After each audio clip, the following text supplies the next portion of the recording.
Okay, here we are. This is a story about four best friends who happen to play music over several years. And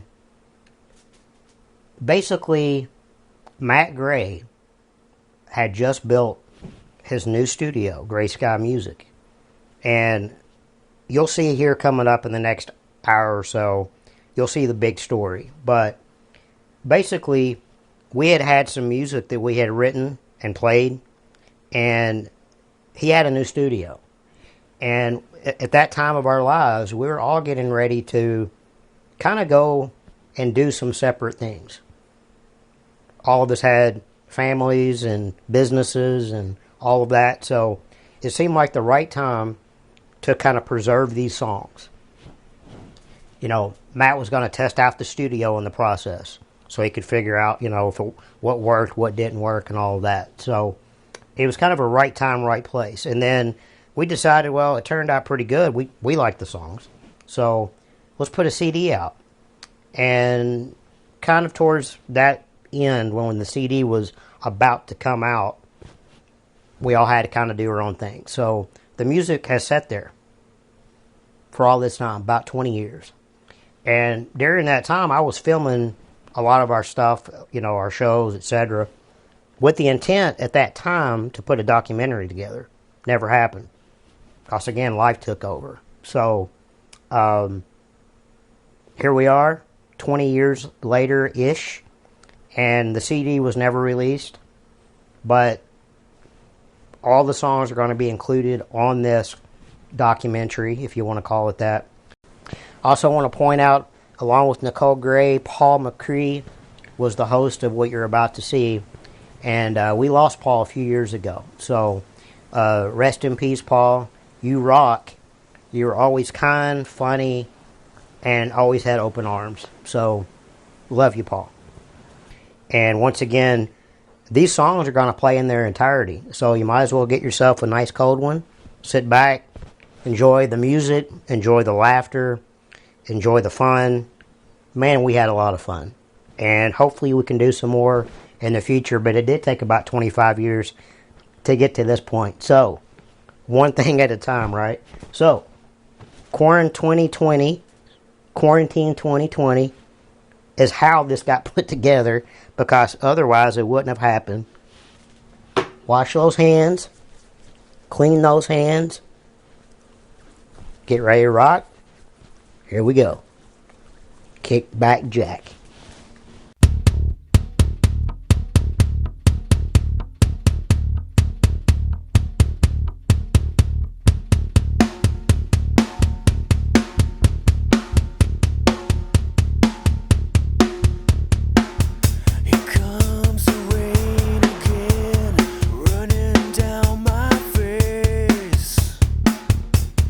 Look around and I see a familiar place.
Kickback Jack on AirPlay.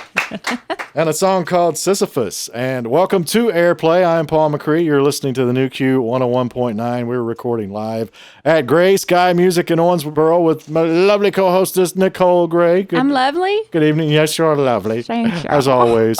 But it's not how you feel, it's how you look. And Darling. you look marvelous. And a marvelous group here with us today, too. And I think, Nicole, you may know some of the band members, so I thought I'd let you go ahead and do the introduction honors. I know them all real well. Well, we've got Steve Malicoat. He's on bass. He's from Jacksonville, Florida for the past 2 years. Home. But yeah, originally from Owensboro. We got David Parks. He is a official drummer for the Vandells and for Kickback Jack. David? It's double duty. Then there's Michael Hicks. He owns A Unique Video, plug, here in town. Yeah, keep going. Hey, Mike. And then there's the ever so fabulous Matt Gray. First time on mic. First time on mic, ladies and Let's gentlemen. go. All right, Matt. And of course, Nicole, like weeks ago, gives me this CD and says, play a cut from this on the air. So she gives me no information whatsoever. So I'm playing. It's like, wow, this is great. This is great. Who's in it? Oh, that's Matt and some people. Didn't I tell you? I'm like, no, Nicole. Hey, y'all, we're just the people. Yeah. Can we communicate What a now coincidence. now and then? Jeez. Men and women don't communicate very well, do they? Sorry about that. Exhibit A, but But you said they were great and wonderful without even knowing that. Without knowing. And, That's the fabulous thing about it. In her defense, Nicole never knew when this record was going to be finished. It was like, okay, it's going to be finished next week. Okay, it's going to be finished next week. In her defense, we didn't know it was going to be finished either. This is kind of a strange situation because you were saying, Steve, of course, now you live in Florida, and you just came back to do our interview. To do the show with us, and you're hearing it as we do, right? Well, I heard it last night for the first time. Yeah, I've been waiting. It's been a long 2 years, and what do you think? It's awesome. I'm really proud of it. I mean, Matt, I got to give kudos to Matt and Mike for putting in extra effort to really put this thing together, and David too, because I basically had about 3 or 4 hours to lay my tracks down, and the rest is No pun intended was basically, right? Yeah, I'm sort of in the same boat on that, whereas I come in, do drum tracks, and I leave, and I kind of didn't have any more input after that. Matt and Mike did everything else, and I step away from it for 2 years. I'm on tour. I come back in town, and there's this awesome record. And I'm like, wow, that's me? I'm like accusing him, like, what drummer did you bring in? You know? It is. In fact, it's so awesome. We're doing an extended AirPlay. Just so we can, we want to cover as much of this album as we can. So we're going to talk some more with Kickback Jack. But first, let's hear, this is the opening of the album. We haven't actually said the title of the album yet. Nicole, I'll let you do the honors there too. Drum roll. Hob-knobbin with the Wingdings. Here it goes. Hob-knobbin with the Wingdings. It's a party. Where did that come from? Well, it's kind of sarcasm. Yeah, it's kind of sarcasm. Oh no, sarcasm from Mike? I think it's more of like where it's going, because it's maybe going to have to do with the album cover that hasn't happened yet, you know. Oh, okay. So it's just basically just a party that you go to, and you may not fit in necessarily. Yeah, you may not be invited, but you're there. But you're there. You crash it. Well, I can relate to that all over. Yeah. So let's hear it, then we'll talk about it. It is the title track from Hob-knobbin with the Wingdings. It is Kickback Jack. Oh, this is not. Listen to this. Oh, yes, yes,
your kind.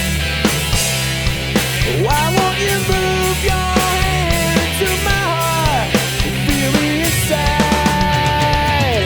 Yeah, I got to give, I got to take, I got to take. Yeah, I think of you. It's my mistake, it's my mistake.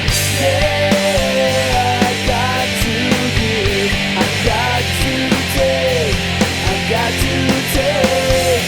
Yeah, I think of you. It's my mistake, it's my mistake.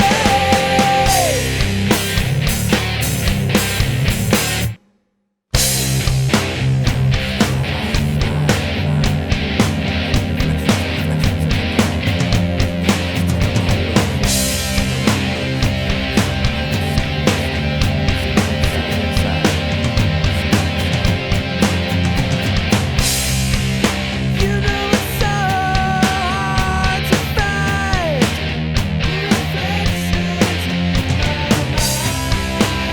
Just take a long, long look, see inside. Yeah, I got to give, I got to take, I got to take. Yeah, I think of you. It's my mistake, my mistake. Yeah, I got to give, I got to take, got to take. Yeah, I think of you. It's my mistake, it's my mistake.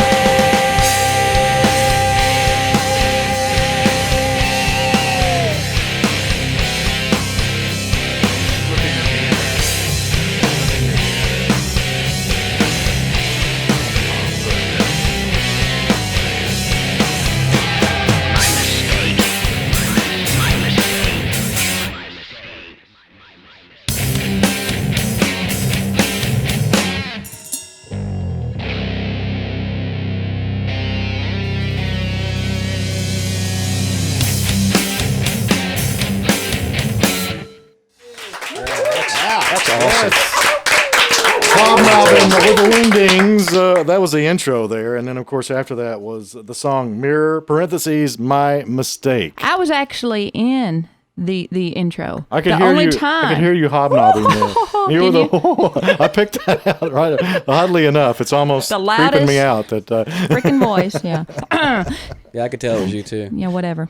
It's got a Pink Floyd. That intro's got the real Pink Floyd or Beatle type. Ishk. Which- Isk. Yes. Well, you love the Beatles. Yes, and Pink Floyd too. So the track that followed that was again, Mirror, My Mistake.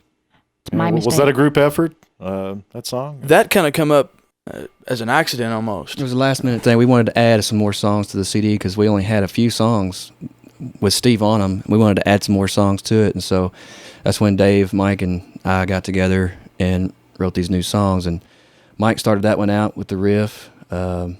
You actually had the words too. Remember that? Yeah, you had Yeah, the I words. woke up like 3 o'clock in the morning and had this melody happening, which I can't really sing that well, but like had something going on in my head. And I'm not going to. I even had the words, and I put it on our answering machine. Me and Dave used to room together at the time, and sang about 4 or 5 lines on the answering machine, and put it to Matt. And You actually hear kinda part of that formed the answer machine melodies. on the CD. Yeah, just and- like a little snippet of it. Yeah, I think it's one of those things where four musicians get together to do something from a while back, and you get us all in the room. We can't help but be creative, and next thing you know, we're writing 3 new tunes.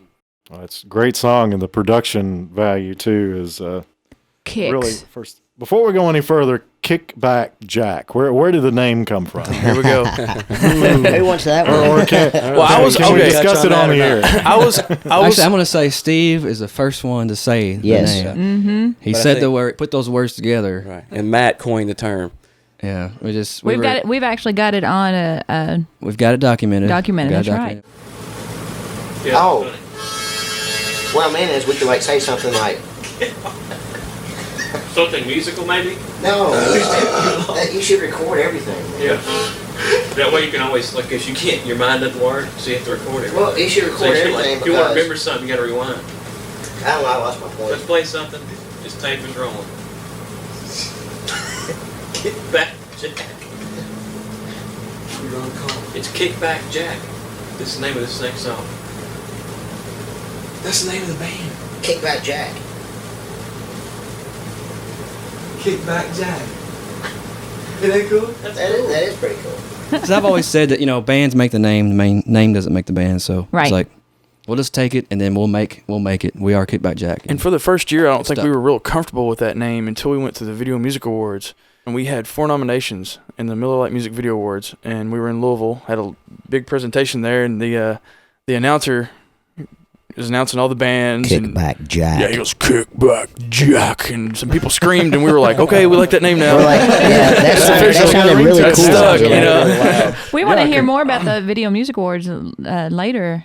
I do. For sure. Yeah, there's a lot we need to get to. You guys met. You were in high school together. Matt, Michael, and Steve. Or where did y'all go to school? Went to Catholic High. Catholic High in Owensboro. Dave, where were you during all this? I was on the local music scene, following around other bands and kind of getting a grip on being a musician. And I was with a buddy of mine, John Vanover, and we walk in a bar to help him set up. I think it was down at the Eagles Club, Steve. And I walk in there and I see this long-haired teenager playing guitar, and he's playing like Led Zeppelin or Van Halen or something. And I was like, okay, what's your name, And next thing you know, I'm in his garage and I meet Mike and we jam out on like Bullet Boys, Van Halen, the popular stuff at the time. And then he introduced me to Matt over his mom and dad's in his basement, and it just kind of evolved from there. It started as a friendship first. Evolving. It started as we're like best friends. That's what's the best thing about this band. And I mean, some of us were like in different bands, but we never were like in the same band. yeah, But we never would jam said together. okay, we're a band. We're just 4 guys getting together, just like some people go play basketball. Well, we got together and played music. And I remember when I was on the road with the Vandals, I got a call from Mike. And he says, "We're gonna have a band. It's gonna be called Kickback Jack." I'll never forget that phone call. I know you said in your bio some of your influences were Black Crow, King's X, Cream, Tom Petty. And I know this next song, to me it sounds like some early Black Sabbath. I don't know. Maybe it is just me, but it is called Hagfish. And do we want to get into where that name came from? Maybe afterwards. Michael and I have discussed it off. I don't know. I'll tell you what. I'm going to leave the room. Y'all can discuss. You mean you can sit down still? Sorry. I think everybody can relate to this. This is a great story though, because it's going to be funny to hear what other people think this song is about. You know. And so it's pretty awesome that it's just pretty literal. I mean, Mike came up with it, so I'm going to let him explain it. Does it have anything to do with a late night at Red Lobster? Well, it could. Okay, here's a song inspired by a late night at Red Lobster. It is Hagfish on AirPlay.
since you lose me, leave you within. Just when I think I'm immune to your touch, I become prey without knowing as much.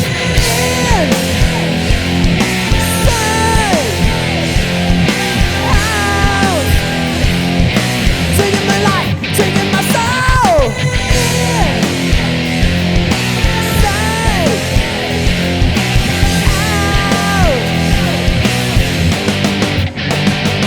Fish.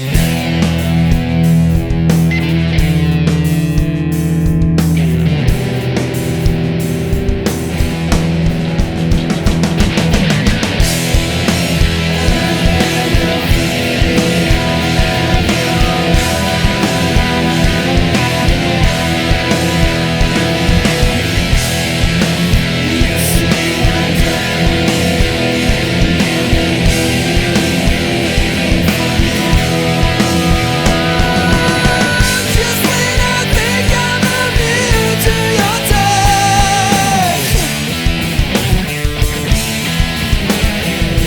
become the prey without knowing as much.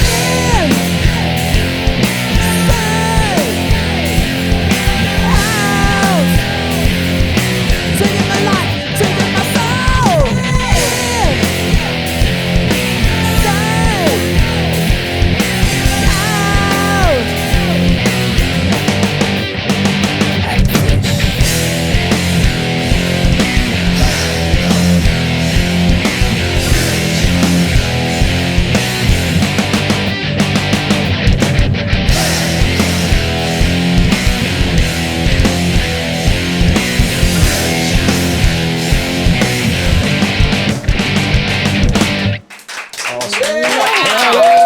Kickback Jack on AirPlay.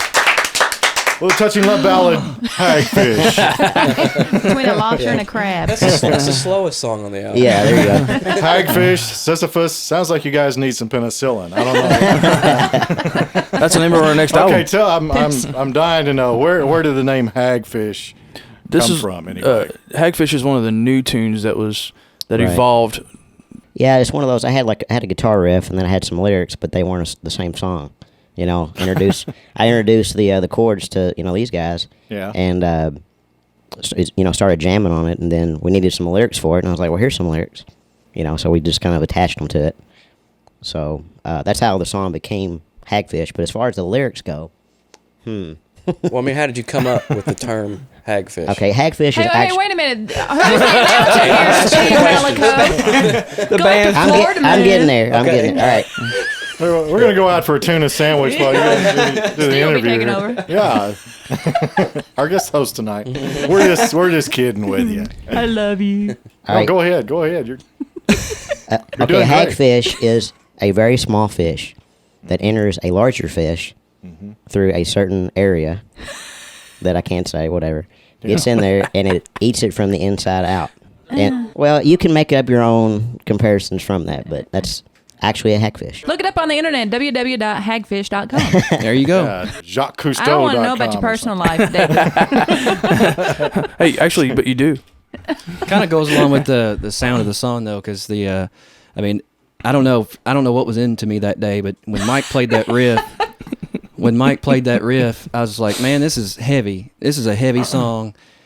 I want to do something like this. This band needs something that's heavier than we've ever recorded before. And the lyrics and what he told me about, what the lyrics were about, kind of matched. What are that. some of the lyrics? What's the chorus? Tell us just recite the chorus for us. Inside, out. taking my life, taking my soul.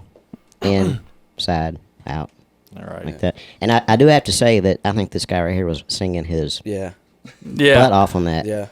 He was going a lot He higher. was hoarse for a couple of days. Yeah. Yeah. He let it out. All right. Well, it's a great song and a bizarre name. That is Hagfish, and it is Kickback Jack. And we got more to come with him on an extended airplay coming up.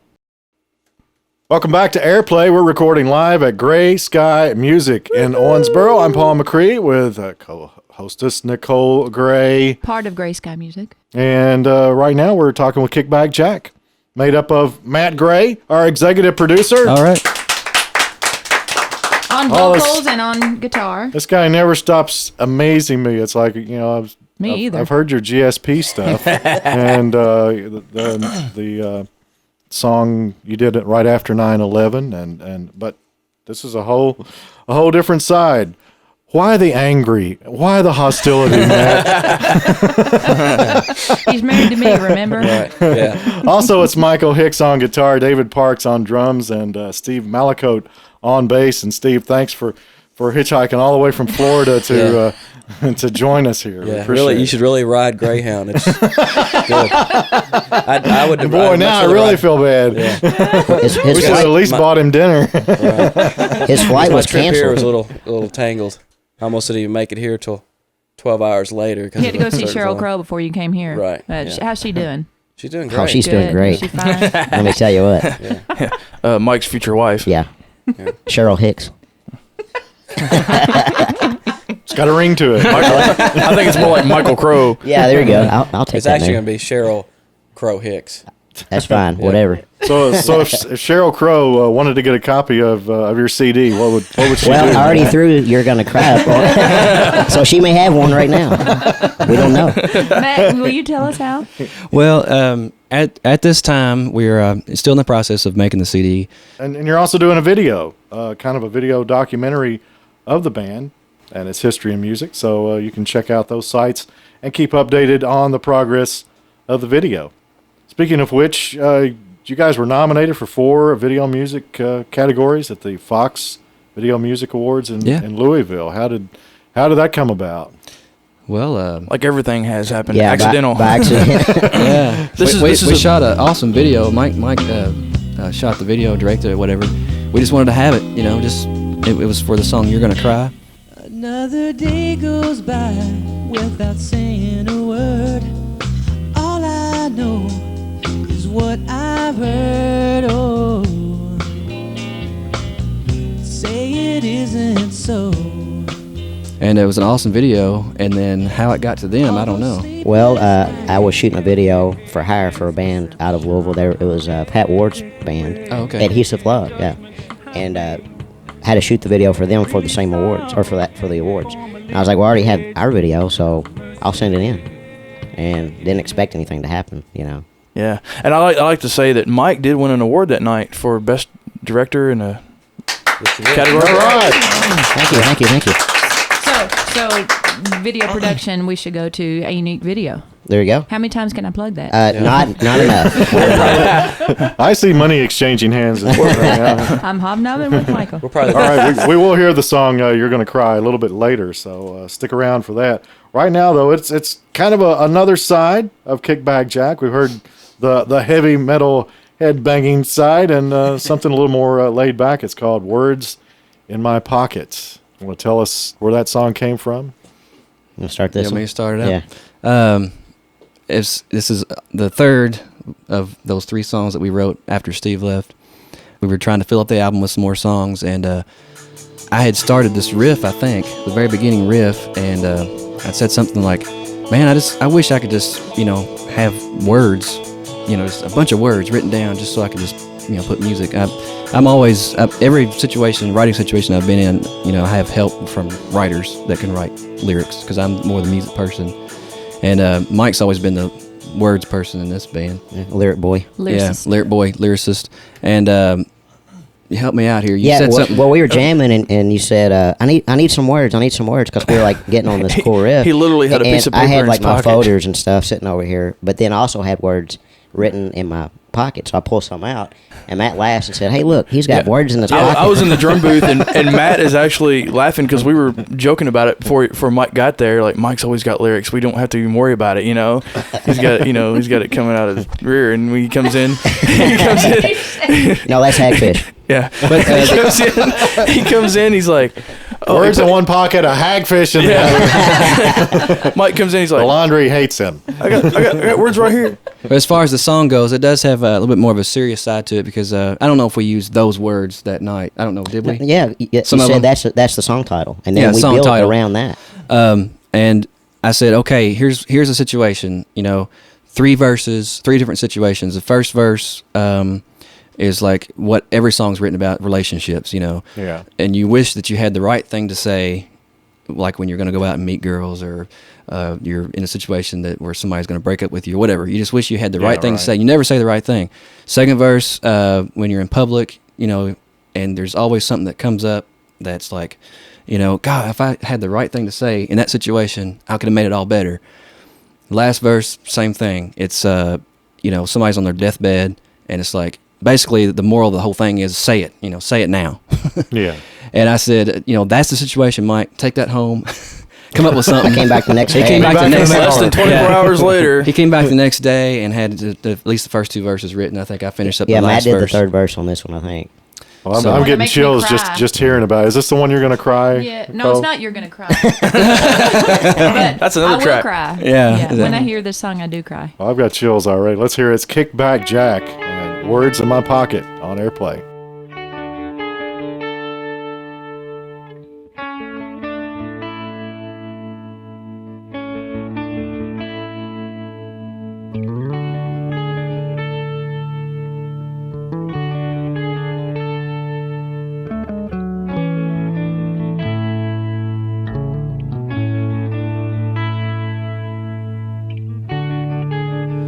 Went out to the world to see what I could find.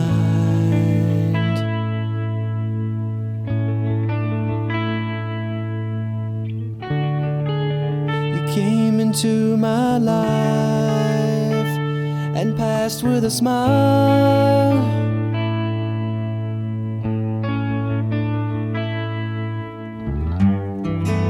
You came into my heart and walked away.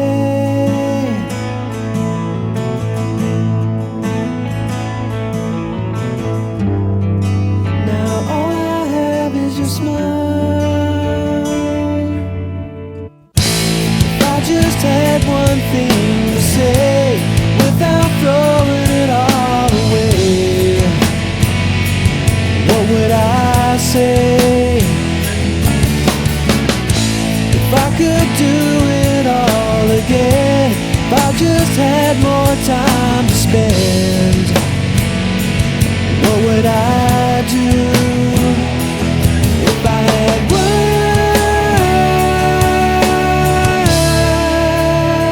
words in my pockets.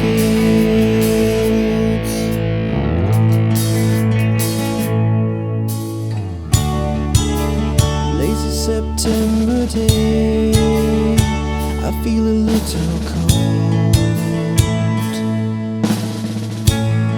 so cold. I take a walk outside to look for a friend.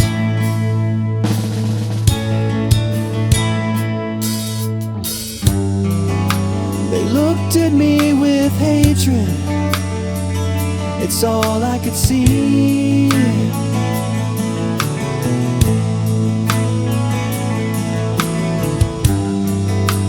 Walking city streets. If I just had one thing to say without throwing it all away, what would I say? If I could do it all again, if I just had more time to spend, what would I do? If I had words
sunny day.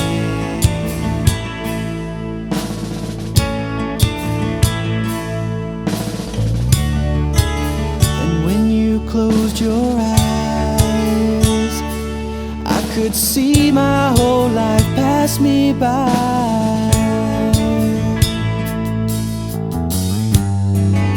Now what could I say to close this chapter, to make it okay? I feel so afraid. If I just had one thing to say without throwing it all away, what would I say? If I could do it all again, if I had more time to spend, what would I do? If I just had one thing to say without throwing it all away, what would I say? If I could do it all again, if I had more time to spend, what would I do? If I had words,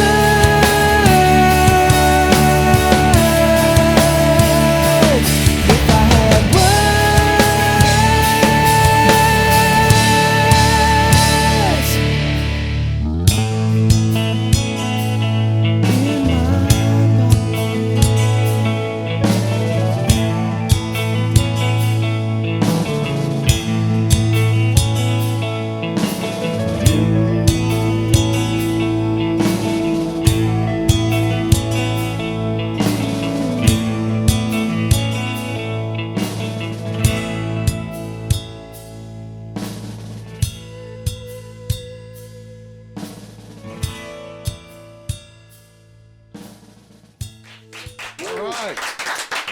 Kickback Jack. I'm crying. Are you crying, Paul? I'm crying. I'm a little bleary-eyed. It's words in my pockets, and thanks to Michael Hicks, who always has words. You got any words? I bet you got words in your pockets today. What do you got? No, don't tell us because somebody listening will steal your idea. So we don't. There you go. I'll keep those for the next one. We don't want you to talk on the air.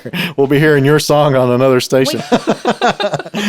And before we dig it any deeper, let's hear something else real quick from Kickback Jack while we're on a roll. This one is Serenity.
Kickback Jack. Serenity. On AirPlay. That was soothing. It was. And tell us a little bit about the background of that song. Where did that come from? It's a love song. That's one that started out, and we always played it live in all the shows we played, and it just we wrote it back in '95, was it? I can't remember. I can't even Before remember. that. Yeah. Hey, that features Steve on bass. Yeah. That's how old it is, huh? Yeah. David, Nicole, have you noticed Dave kind of has that glow like a guy that's about to give birth? You know, are you like are you a new dad? I'm going to be a new dad. It's your wife that's going to have it. Right? Yeah. All right. Caught you off guard on that. Yeah, you did. That's like a left hook, man. That's what we're here for. Congratulations. And my wife caught me off guard too. What's your wife's name? Vicky. Vicky. Shame on you, Vicky. Sure, right? I like it, baby. Yeah. True. But David, I mean, he's on the road all the time. He is his own PR for himself, for us, for Vandals. You know, he has probably done more as far as getting us out there in public, because between Matt, Mike, and myself, we're probably the shyest of the group. We're a little more reserved about going out and playing. We're real picky about where we want to play at. But Dave's like, hey, I got this. We got to do it. It's in a garage. You know, so Yeah, no doubt, man. That's how we got to open up for Firehouse. right. It's like all of a sudden Dave was like, I see him in a bar one night. And he's like, hey man, you want to open up for Firehouse? I said, when is it? He's like, tomorrow night. I mean, it's like we haven't played in a long time. It's Like like, a year. okay, you know. The club owner called me that morning because I was referred by somebody else, and he said, "Hey, I heard you can put a band together in less than 24 hours." and so I was like, I've got an Insta band make a kit, and and so I was Just like, add water. yeah, so I was like, well, I could suggest some bands or something, but I had to give you a call back on this, and I put it in the back of my mind because I thought there's no way because we haven't played in so long, and I just happened to go out for a beer that night, and I run into Matt, and I'm like, and I thought, oh, the heck with it. Hey, Matt, you want to open it for Firehouse? And he's like, and I called Mike and Steve. Within 10 minutes, we had rehearsal planned. Yeah. It's And 48 hours from the time that we found out about that. Yeah, We even learned new songs. How'd it go? Right. It was the best show we ever did. It was really awesome. was. Yeah. It was. Yeah, it Total was a energy, because great I think night. it was because it was actually like a real concert. Yeah, it was a real environment. crowd. We had the actually crowd; put they were into hungry it. for it, so it was I like. got a picture on our website of you all with the Firehouse Yeah. band. Yeah, I'll never forget Steve's, quote of the night. We were doing sound check, and we were, opening band does sound check last, and we were up there doing sound check, and okay, we're done with sound check. They're opening the doors, and the fans just rush in the room, and all of a sudden there's 300 people in there within 4 And seconds. people have never heard of And us. Steve's on the They other side of the don't know stage. who we Oh are. my God, this is a real rock show, ain't it? Like, this is really gonna happen. And I was like, oh hell, grab the tequila. Yeah. Steve, We gotta come calm our out nerves. of the bathroom, Steve. Yeah. Just a minute. It's going to be okay. Breathe into a paper bag. You'll be Yeah. all right. It was like the first time ever. Well, it wasn't really that bad. I remember the first time I stepped on stage at Catholic High. It was a talent show. I blacked out. I was standing there and we're playing like rock and roll with Led Zeppelin. I'm just like, I'm like, I blacked out. I You never seriously looked up. did not move. You never from looked my up spot. from Yeah, the- yeah, Yeah, we got But- that on video. yeah, yeah. Somewhere, somebody Everything's on if video. somebody has that. They Send went it to to Owensboro Catholic High School and has Grace that County video. Dot What, com. what year would it be? That Do would you have want been to give your 88, age I away? think. 88 or 89. Yeah, right around in there. Yeah. All right. Well, our next selection. This is something that I guess Michael, you might want to fill us in. The voice of someone that's the late 30s, early 40s. Any idea when it was? We know who it was. I'm not real Leroy sure. Woodward. Yeah, Leroy. I'm not sure on the dates though. It was like sometimes in the 40s or like I'm guessing 40s. Of course, Was it a radio show? he was the father of Terry Woodward, who, of course, is the founder of Waxworks in Owensboro, an institution here for years and years and years. And where did you come about? Where did you come upon it? Well, I was doing some work for them, and it was for their 50th anniversary. And he got the material and put it on some discs, and it was basically just something for him to have. I got a copy of it, and I've always liked the sound of it, and I thought it would fit somewhere. I didn't know up front where it would fit. But we found this section of it that kind of lent itself to go right into "You're Gonna Cry," and it just kind of sets a mood. Mm-hmm. This album has lots of what I would call goosebump moments, and this is one. Here is the voice of Leroy Woodward. I guess it would have been on WOMI radio. "A Million Tears," and then you'll hear "You're Gonna Cry." It is Kickback Jack on AirPlay. Timeless moment, oh my beloved. Must I be doomed to eternal shadows, heart-hungry, or will the gods be kind and return you again to my arms? For since then, through the years, I have cried a million tears.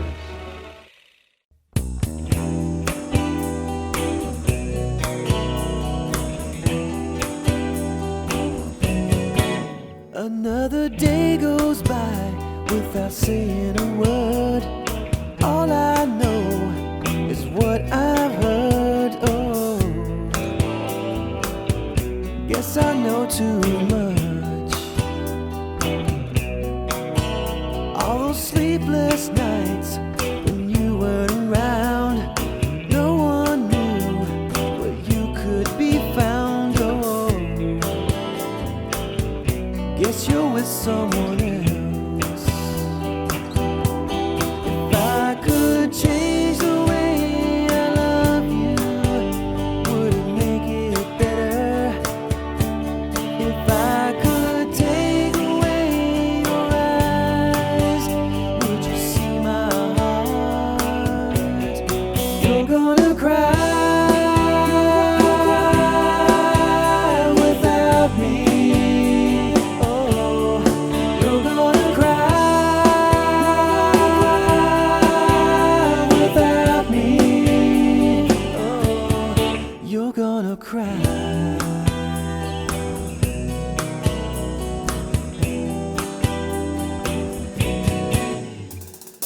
All those times when you needed a heart, I was there to give my part. Oh, yes, I gave too much. Now remember this before you go very far. Faith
I'm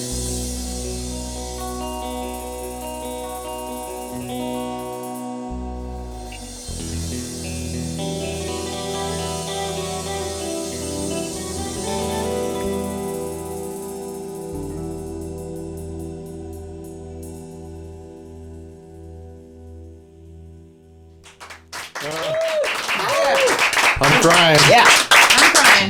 It's Kickback Jack on AirPlay, and You're Gonna Cry. And that's the ones that, the song that got him those 4 video music nominations for the Fox Video Music Awards in Louisville. And congratulations just for being nominated. It's something that, like everything else with this band, it was kind of like done by accident. You guys... I had a friend that used to say, "I'd rather be lucky than smart any day," which that's a bad thing to say, I know. But I'm smart. I won't tell who. I was saying that about me more than. But you guys have. It just seems like everything has come together. Tell us a little bit about the song. You're Gonna Cry. Where that evolved from. Well, that one was probably me. I think I wrote that song pretty much in its entirety, just me and acoustic guitar. And correct me on this, but I think that was the first song that I introduced to you guys. Yeah, that's as a band. To me, that's the inception of the band. When the band started, I was on tour, and on my off days, I would come to Bowling Green, and we would sit literally in a college bedroom with a couple mics and a 4-track, and just record. And I walked in the room, and Mike's like, Matt's got something to play for you. And I went in there, and he played it acoustically to me, and I just freaked out. I was like, that's a wonderful song.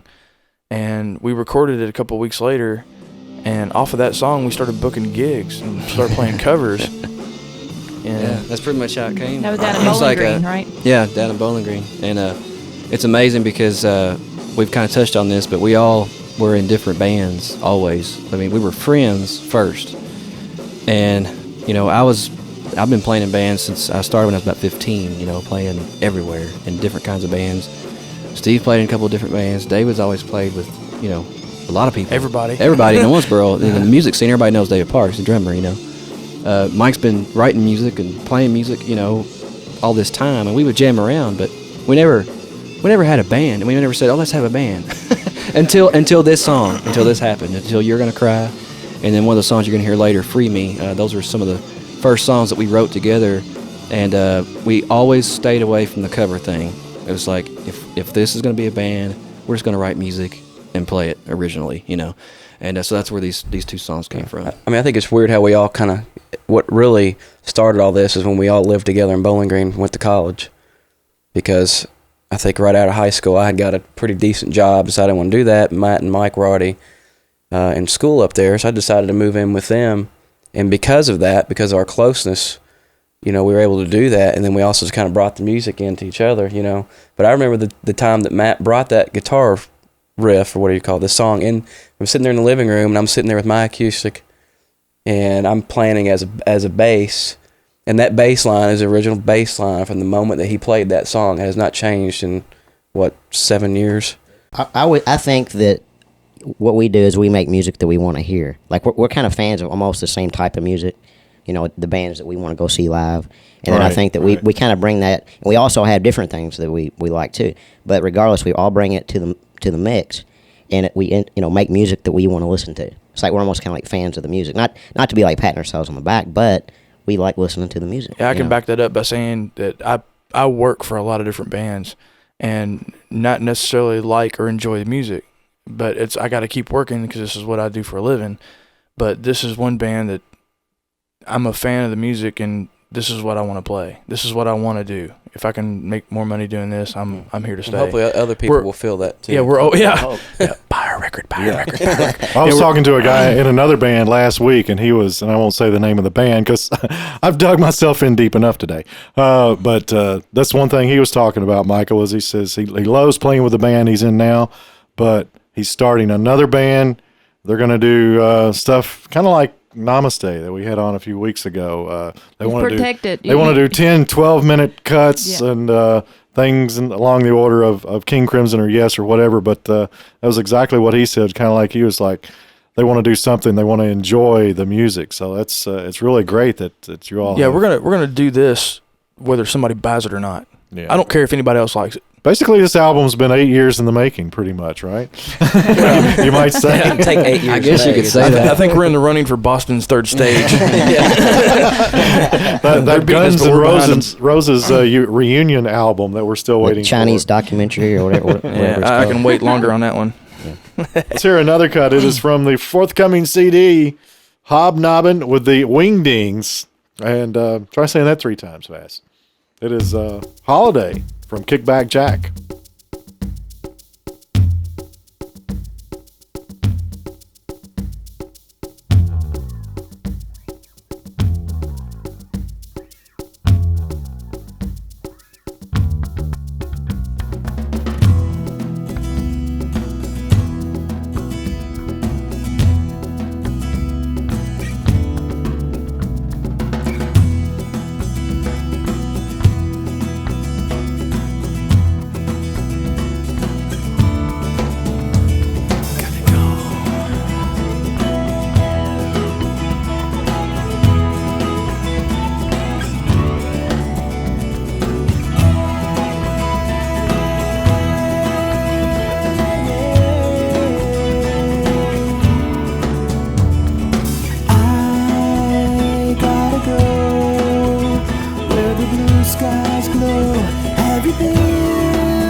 Got to find that holiday.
Applause. Wow. That is Kickback Jack. Yes, sir. Holiday I want to on lay on the beach AirPlay. now. Yeah, give me a Corona, the lime. too. Yeah. Let's put this thing on automatic pilot. No hagfish. Yeah, hagfish, no please. hagfish. Stay out of the water, hagfish alert. Hagfish bad. Hagfish warning. Hagfish bad. Stay out of the Red Lobster parking lot. And, What a great song. that is, where did that song come from? Tell us a little bit about it. Jamming one day. Literally. No bridge. Actually, I would think is that the only one that was involved without Dave? I think out of all of them. Yeah, that's right. He wasn't there that day. Aw. Yeah. He came in afterwards. We it was just a guitar, 2 acoustic guitars, and Steve was writing the bass line, and it was one of those songs that we never thought would do anything because it didn't have really a chorus, like you said. It's just like a song. Watch, Dave. That'll be the big million seller. Yeah. Hey, I'm drumming on it though. Yeah. See, on this on this one, new recording on this CD that's getting ready to come out, we incorporated Dave. Actually, you know, I love it the way that Dave played on this because we had a drum machine on the original recording, and I said, well, let's keep the drum machine, but you know, Dave, you play along with it, and he played these island sounds, you know, on his regular kit, Just and percussion. it just the way it turned out was just amazing. Even Dave was saying, "God, what y'all did to that song?" So was it mixed with the drum machine? Did you keep the drum machine, or lose it the all drum together? machine's looped over it Yep. as a percussive loop, and then I played on top of it. That was hard. I have so many comments there. This is a family radio. Well, it works. Well, really see, good. what happened was we got through recording. We thought, well, let's record Holiday, because I got a call from them. Hey man, while you're on the road, we wrote a song called Holiday. You got to hear it, you know. And we never played it live. We never played it until what you hear on the recording. That was the first time and only time we've ever played it. And we just kind of, seriously, we jammed through that song. Isn't that Nene and Pop Pop's favorite? Oh yeah, they love it. Yeah. Yeah, we Sit out jammed. by the pool and listen to it. You know. Right, that's Mike's mom and Well, we dad. just jammed through it, and it just came out the way it is. I thought those were some Hawaiians that you knew from the song. Those are some Samoans that we know. That also has Nicholas and Andrew Gray Invite on them it over for a also. Mai Tai. Yeah, Nicholas is on there. Yeah. And Andrew? The kid voices on the beach My son. is Nicholas and Andrew. Yeah. That's right. Playing- And playing he's with, over there doing the video Gray. for us right now. Yeah. Good job, Nicholas Gray. Hello, Nicholas. Nicholas, who was Our actually executive producer. Nicholas, who was actually on me and Matt's first release, the album cover. That's right. What was that? In utero. GSP. GSV. Oh, really? Well, actually, it was Nicole on the front cover too. My insides, not my hagfish. Oh. I'm totally dumbfounded by that. GSP. I've got to go back and look at the cover again. It's Nicholas in utero. All right. Well, Kickback Jack, Matt Gray, Michael Hicks, David Parks, Steve Malicoat. Thanks for coming up from Florida. We're glad we could catch you while you were here, Steve. Yeah, no problem. My pleasure. And don't be a stranger. Oh, I won't. And as you said, it's the album is still in the production process, right, Matt? Yeah. So the album is actually finished as far as mixing goes, but we've got some plans for it. But just like the whole process, it's been kind of slow, so we don't want to rush anything. It's kind of like a pressure cooker, you know. We want it to be. But these guys have been perfectionists. I mean, these guys will not put out anything unless it's just exactly so. So that's why it's taking so long. But when it's finally done, from the photography to the mastering, everything is going to be perfect. So this song that we're going to finish up with, "Free Me," was the first song that we wrote together as a band. Like we were all jamming on the riff, and all 4 of us made this song happen. It wasn't like, one person brought the lyrics, one person brought music, it was like, so. I know that some of the lyrics were inspired by a certain person that Mike knows in the college party days, first getting line. up and saying, stumbling to the window and having light shine in his eye painfully and go, "Oh, pretty day. Too bad I'm going to miss it." Gets up, And we're opens like, the "Oh, door. did you hear that? Write that down. It's a lyric, I'm sure there's a lot of people here knows where they can relate to some Thursday night actually, Western. yesterday. The song starts out with when me and Mike lived together. It was our old answering machine, and everything on there is real. That's all people calling and being silly. So I was going to ask you that. Yeah. All right, here it is. "Free Me," and the answering machine is real. We'll see you next week on AirPlay. Actually, it's 1 o'clock in the... Why don't I do this? Georgia. Woohoo! Okay. Take the minute about 350. Quarter 12 there.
That we doing all this and only last. Yeah. Wrote a little song about it. Right there. There we go.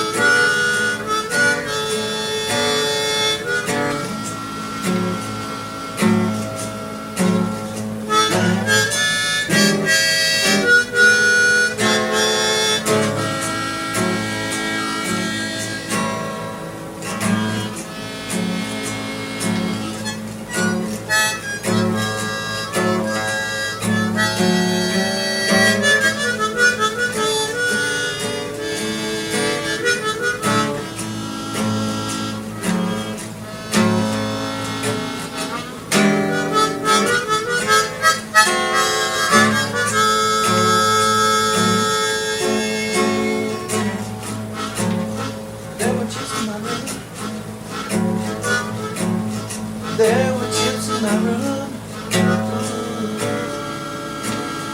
There were chips in my room. There were chips in my head. Chips everywhere I see. Where they try to make it easy every day.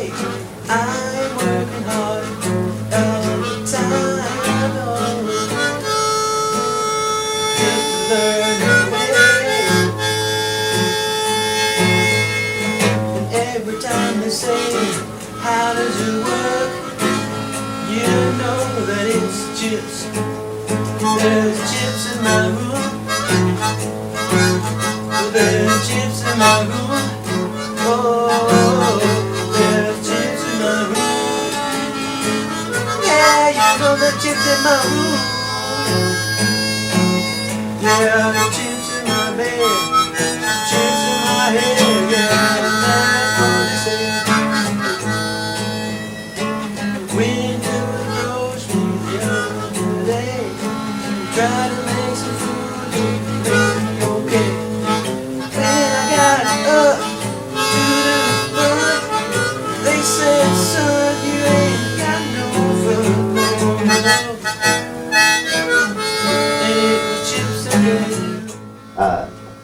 Do you enjoy dogs? Yeah, I enjoy them very much. Man, this is weird, isn't it? Yeah. This is very weird.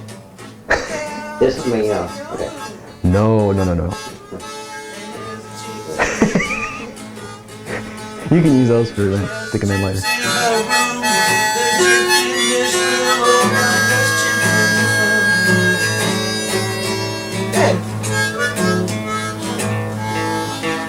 The red light scares me.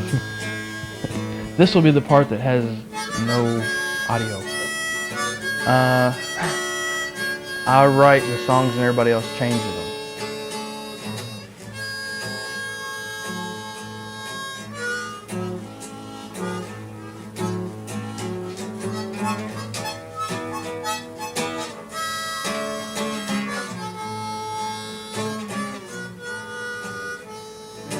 I'm in Mike and Steve's bedroom at college, and I have a Ludwig 24-inch kick drum, which there was about 26 inches between their beds. And even though it wasn't a big studio session, we're there in a freaking college bedroom, and we recorded on a 4-track, and it kicked ass. We just jammed, turned the tape recorder on, and that's how we wrote a lot of the other songs. That's the best way to write, in my opinion, as a band. And I think You're Gonna Cry and like another song on the album, Holiday, are examples of that. Like where we didn't care about a certain style. We just played something that we could play. It sounds good. That's us.